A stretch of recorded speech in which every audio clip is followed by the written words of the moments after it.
आज Chhatrapati Shivaji Maharaj park festival हे आज त्याचं उद्घाटन होत आहे. मागच्या वर्षी सारखंच खूप मोठ्या संख्येने बसून घे असं येतो असं.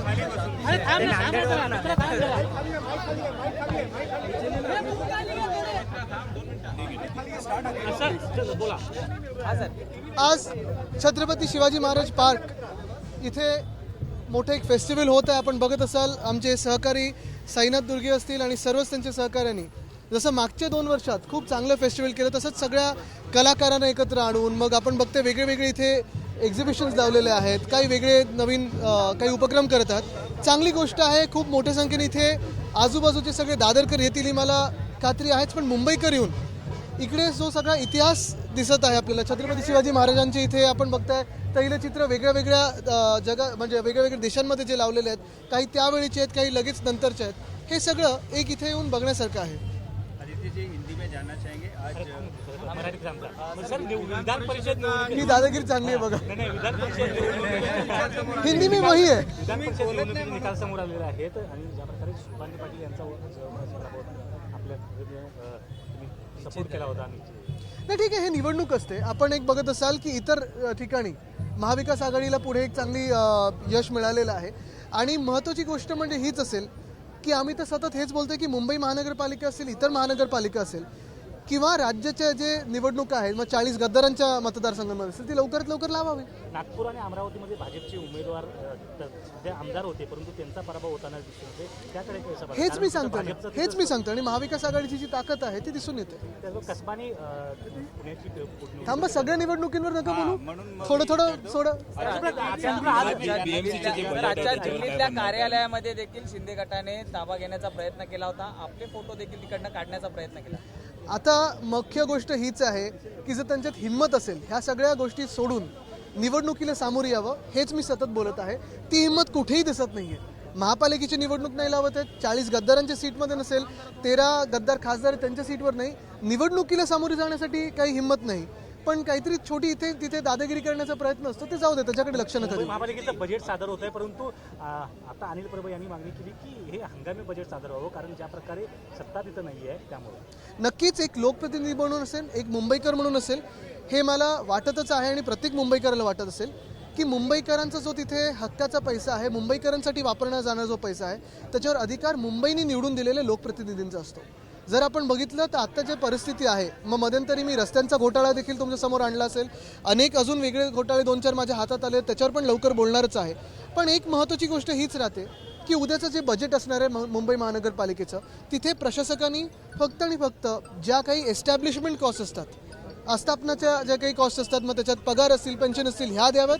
आणि दुसरं म्हणजे जे ऑनगोईंग प्रोजेक्ट्स आहेत, जे चालू प्रोजेक्ट्स आहेत, त्यांच्यासाठी लागणारं फंडिंग आहे ते द्यावं. त्यांनी राजकीय कुठचाही रोल घेऊ नये किंवा त्यांनी राजकारणी बनू नये, त्यांनी कुठचाही लोकप्रतिनिधी म्हणून स्वतःच्या मनात विचार आणू नये. नवीन प्रोजेक्टसाठी किंवा नवीन कुठच्याही मोठ्या प्रोजेक्टसाठी त्यांनी पैसा इथे देऊ शकत नाहीत कारण तो त्यांचा अधिकार नाही.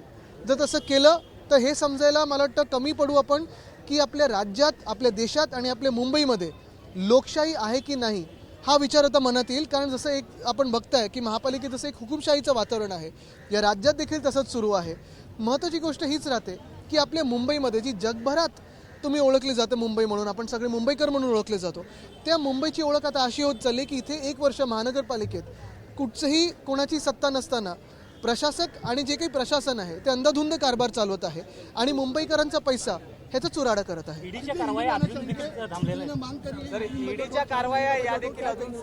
बिल्कुल हम यही मांग कर रहे हैं और मुझे लगता है सभी मुंबईकरों ने यही मांग करनी चाहिए, सभी पार्टियों ने ये मांग करनी चाहिए.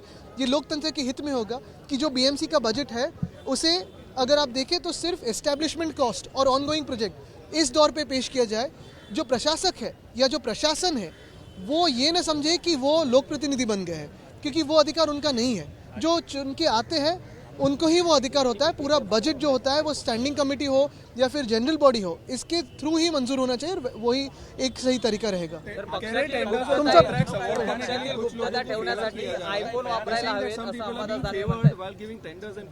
If you were present in my earlier press conferences about roads also, I have questioned the scale of the roads that have been taken up. 6,500 crores, 400 kilometers. Is it possible in a city like Mumbai? 2, is there a scam? Because when I raised the question, the BMC has given tenders at unilateral bids, I mean at par rates unilaterally without any negotiation, which also means that they have saved 400 crores when I raised the issue. And the third, exactly 5 companies have got one packet each. Is this cartelization? So these are some of the pertinent questions, and the point really is, does the administrator take over the role of elected representatives? Is it fair in a democracy? Is it moral in a democracy? Are we a democracy anymore, or have we left that behind? आयुष्यातील अनेक गोष्टींची पूर्तता ठेवण्यासाठी हम पेश ऐसा KIA एक गया। हूँ दे- कल जो एक बजट पेश किया गया महाराष्ट्र और मुंबई को खासकर कुछ भी नहीं मिला, क्या कहना चाहेंगे? कल ये मैंने कहा था कि अगर आप देखें तो पूरा बजट में सुधरा था। जैसे गुजरात को एक थैंक्स गिविंग की गिफ्ट मिली है, वहाँ हमारे यहाँ से जो चुरा के गया हुआ गिफ्ट सेंटर हो, फिर फाइनेंशियल सेंटर हो, या फिर अभी कोई डायमंड लैब आ रही है सूरत में।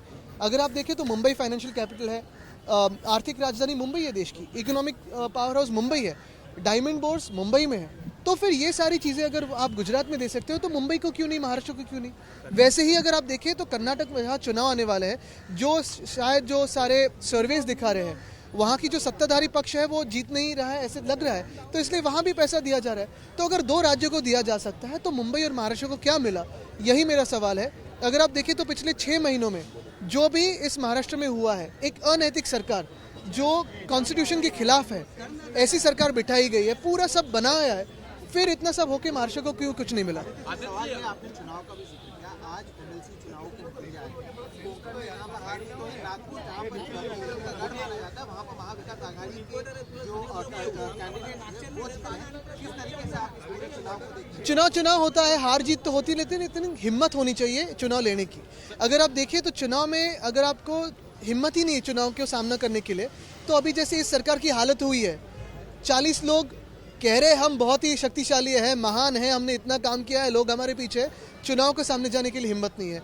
मुंबई महानगर पालिका हो, पूना हो, नवी मुंबई हो, कोल्हापुर हो, सोलापुर हो, नागपुर हो, नासिक हो, कहीं भी चुनाव नहीं लिया जा रहा है। क्यों? क्योंकि इस जो सीएम है, इलीगल सीएम है, उनमें हिम्मत नहीं है चुनाव लेने की। अश्विनी वैष्णव का कल एक बयान आता है, उन्होंने कहा कि जो बुलेट ट्रेन का प्रोजेक्ट है उसे रोकने का काम उद्धव ठाकरे ने किया था, क्योंकि उनके समय में जो जरूरत परमिशन की थी वो नहीं मिली। महाराष्ट्र में सरकार बदली तो हमें सारी परमिशन मिली और महाराष्ट्र में तेजी से काम हो रहा है। देखो, कई लोगों को आदत होती है कि अच्छे प्रोजेक्ट्स में राजनीति लाए और बयान करते हैं, हम उनमें से नहीं है, तो उनके जैसे हम नहीं बयान करेंगे। एबीपी माझा, उघडा डोळे बघा नीट।